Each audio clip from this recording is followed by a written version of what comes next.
1월 13일 서밋타임입니다. 말씀은 창세기 9장 12절에서 17절입니다. 하나님이 이르시되 내가 나와 너희와 함께 있는 모든 생물 사이에 대대로 영원히 세우는 언약의 증거는 이것이니라. 내가 내 무지개를 구름 속에 두었나니 이것이 나와 세상 사이의 언약의 증거니라. 내가 구름으로 땅을 덮을 때에 무지개가 구름 속에 나타나면 내가 나와 너희와 및 육체를 가진 모든 생물 사이에 내 언약을 기억하리니 다시는 물이 모든 육체를 멸하는 홍수가 되지 아니할지라. 무지개가 구름 사이에 있으리니 내가 보고 나 하나님과 모든 육체를 가진 땅의 모든 생물 사이에 영원한 언약을 기억하리라. 하나님이 노아에게 또 이르시되 내가 나와 땅에 있는 모든 생물 사이에 세운 언약의 증거가 이것이라 하셨더라. 아멘. 오늘 무지개의 언약입니다. 자, 방주에서 나온 이 노아는요, 하나님께 단을 쌓고 아브라함에게 주신 창세기 1장 28, 아담에게 주신 거죠. 창세기 1장 28절의 축복을 이렇게 생육하고 번성하고 충만하고 또 정복하고 다스리는 이런 축복을 받게 된 것입니다. 그리고 더 이상 어떻게 해요? 물로 인간을 멸망시키지 않겠다는 그런 약속을요, 무지개의 언약을 주신 것입니다. 자, 창세기 3장에서는 인간이 타락했을 때 여자의 후손을 통해서 우리를 구원해 주실 언약을 주셨습니다. 그죠? 그리고 근데 노아 시대에는요, 인간과 사실은 언론하고 타협해서 주신 것이 아닙니다. 노아 시대에도. 하나님의 무조건적이고 사실 절대적인 사랑으로 이렇게 주신 것입니다. 그래서 이 무지개는 하나님의 사랑의 증거이고 또 더 나아가서는 어떤 것입니까? 인류의 죄를 구속하신 예수님의 사역을 예표하기도 하는 것입니다. 우리 12월 달에 이 말씀을 주셨죠. 그죠? 어떤 말씀 주셨습니까? 영원한 속죄의 증표. 그래? 노아의 방주와 무지개라는 이 말씀을 주신 것입니다.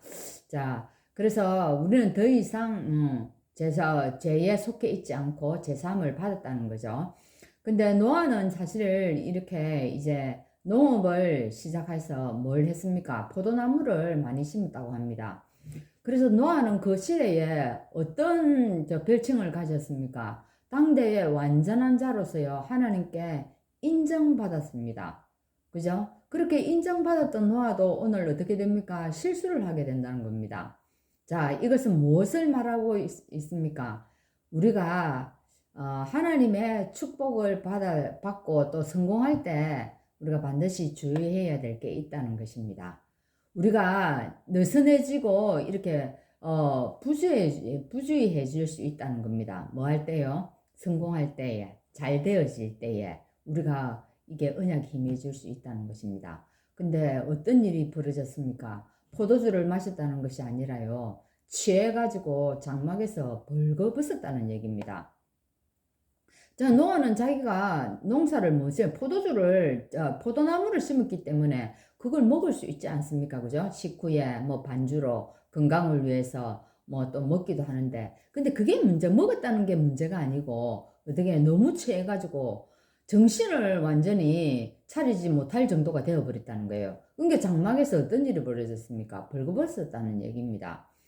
자, 그래서 이걸 너무 잔뜩 마셔가지고 자신을 주체하지 못할 정도로 만취된 상태에 이른 것입니다. 그래, 자, 창세기 6장에서 사실은 이 홍수 사건은요, 인간이 하나님을 떠나서는 도저히 살 수 없다는 그런 진리를 가르쳐 주는 것입니다.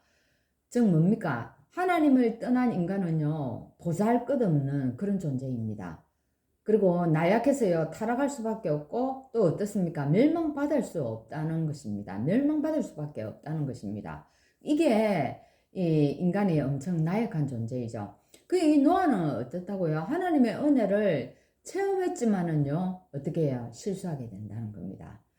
그래서 이 현장을 본 아들들의 반응이 어땠습니까? 이 아들들의 반응이 달랐다는 얘기입니다. 사실은 가나안은요, 밖으로 나와가지고, 이 아들들이 세 명이 있죠, 그죠? 이 가나안은 밖으로 나와서 두 형제에게 말을 했습니다. 그리고 셈과 야벳은 어떻게 했습니까? 옷을 채해가지고요, 어, 뒷걸음치를 쳐가지고 들어가잖아요. 그래서 자기들의 어깨에 메고 뒷걸음쳐서 들어가가지고 아비의 하체를 덮습니다. 그래서 그 아비의 하체를 보지 아니하였다고 나와 있습니다.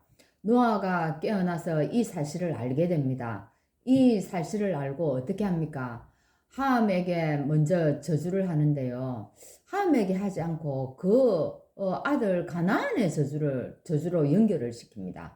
그 아들 함에게 직접 그 저주를 하지 않고 이 사실을 이 실수 그이 함이 이런 아버지를 어찌했습니까? 나가서 알리고 실수를 알리고 이랬는데 아들에게 직접 그 저주를 하지 않고 그 아들에게 한다는 얘기입니다. 그래서 이것은 함이 받을 형벌의 가혹함을 좀 더 어떻게 해요? 더 플러스 시킨 겁니다. 가나안은 사실 가나안으로 대표되는 그의 후손을요, 사실은 저주했다는 그런 얘기인데, 사실 아들이 저주받은 것은요, 자신이 저주받은 것 이상의 그런 형벌입니다. 우리가 어떻습니까? 부모가 사실 그 자녀가 아파도 부모가 그 아픔을 대신하면은 그게 훨씬 낫잖아요. 근데 자녀에게 그 형벌이 돌아간다 해보세요. 그 아픔이 배가 된다는 그런 얘기입니다. 근데 이 두 아들 셈과 야벳은요, 축복을 받게 됩니다. 우리도요, 다른 사람의 수치를 보게 되면 어떻게 해야 할까요? 오늘 그걸 생각하는 부분인 것 같습니다.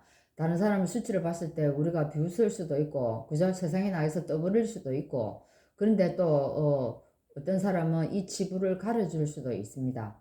자, 이것을 통해서 후손까지요, 저주와 축복을 받을 수 있다는 것입니다. 오늘 노아를 보면서 생각나는 성경 구절이 있습니다. 베드로전서 5장 8절 말씀이 생각이 납니다. 그게 뭐라고 적혀 있습니까? 근신하라 깨어라 너희 대적 마귀가 우는 사자같이 두루다니면서 삼킬 자를 찾는다는 얘기입니다. 여러분 오늘도 영적 상태가 여러분 성령으로 충만하는 그런 시간 되어서 사단에게 절단코 속지 아니하는 오늘도 승리하는 그런 시간 되기를 바랍니다. 하나님 감사합니다. 우리에게 주신 이 말씀을 붙잡고 오늘도 우리가 하나님 사단에게 속지 아니하고 언제나 우리가 성공할 때 하나님 나를 축복할 때 하나님 우리가 언약을 생각하면서 더 하나님 복음 속으로 깊이 들어가는 시간이 될 수 있도록 인도하여 주옵소서.